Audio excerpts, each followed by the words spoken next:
Hello, welcome. In the first lecture, what I said about was about the basic overview and introduction to what electrical power engineering is all about, an electrical power system. And this lecture is about, and in the next lectures, we'll cover the different types of power plants or the generating stations. Generating stations are the places where electrical energy is generated. Usually they are located close to the load centers, or they can be far from the load centers depending on the type. Like if you're having a hydropower plant, it can be only nearby the river, and if you're having a thermal power plant, it's usually located in the outskirts of big cities. And let's look into a thermal power plant. So saying about a thermal power plant, each and every kind of a power plant will have a prime mover, which is usually a turbine. And in case of a thermal power plant or a steam power plant, the turbine is a steam turbine. And this turbine will be coupled to what is called an alternator or a synchronous generator. And the synchronous generator will produce a three-phase electrical current which will be in the range of 11 kilowatt to 33 kilowatt, and this will be stepped up and it will be transferred, or it can be transmitted and then it can be distributed. So the transmission and the distribution and the usage will happen. And coming to the generation of the steam, this in case of a thermal power plant, as you can see in the diagram, there will be a combustion chamber. This will be the place where coal, oil will be supplied, or it could be even gas which could be supplied. But in case of a thermal power plant,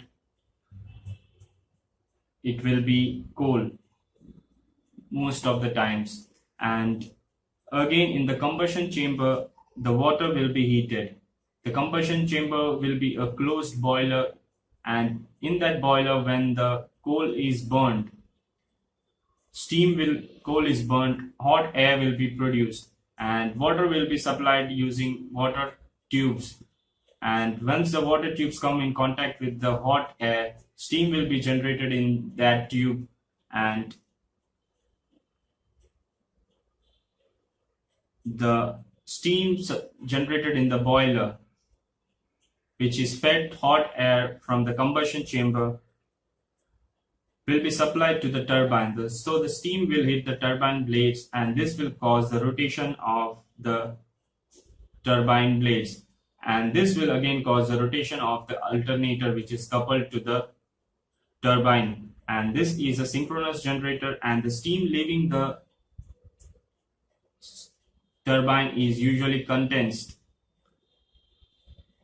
so that it can be fed back again to the boiler for reheating and regeneration of the steam. So this is a simple layout of a thermal power plant.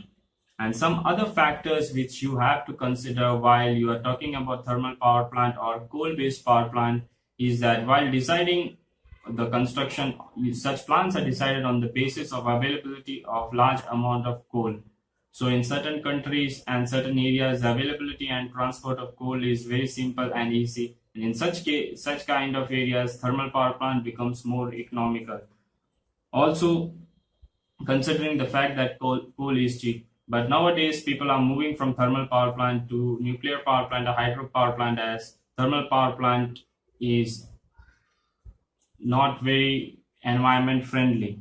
And the thermal power plant also, it requires less amount of space if you compare to the hydro power plant, which will occupy large amount of space, considering you will also have to construct a dam and the other parts which we will see when we look into the hydro power plant. Also, you will have to consider the availability of water. The steam boiler needs to be supplied water. Again, there needs to be a condenser which needs to be supplied with water for the cooling purpose, or to reduce the temperature of the steam so that it can be converted in a form of a liquid to resupply it to the boiler to be preheated. And this is the next diagram which you can see here. And what this diagram gives a more detailed picture of a thermal power plant.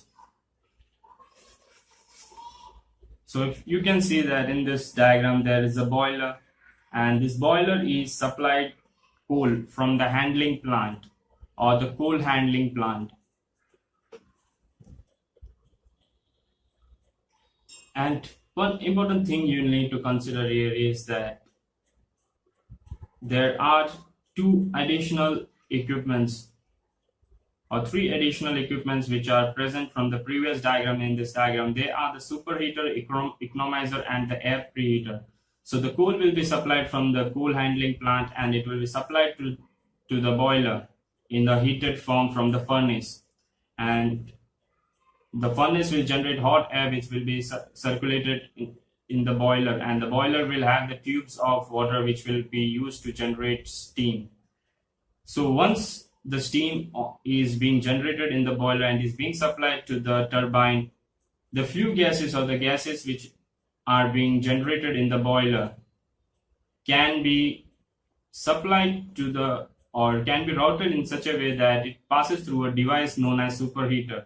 So superheater will be again tubes through which steam will be flowing, and the hot air will be flowing over those tubes, and when that will happen, the steam will be heated to much higher degree. This does no other purpose, but what it will do is that it will increase the overall efficiency of the power plant by using the flue gases to heat the steam to a higher degree of temperature, which will in turn increase the efficiency of the turbine, as the steam will be at a higher temperature without being liquefied for much higher time while it is being passing through the turbine blades. Again, the economizer is another device which can be used to heat the water which is being supplied to the boiler, again using the flue gases. Again, you can use another device known as air preheater to heat the air which is being supplied to the boiler. So the boiler here is shown in one single diagram, but the boiler will contain two parts. One is a furnace which will be used to heat the coal and generate the hot air. It will be supplied through tubes of steel usually, through which the water will be flowing, which will be getting converted to steam as the hot air will be flowing over those or by the heat of the enclosed boiler, which will be heated through the hot air which will be produced as a result of the combustion process.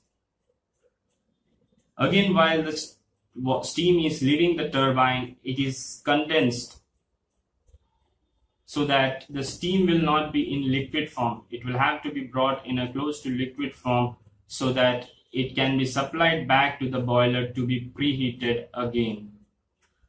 So that is being done in a device known as condenser.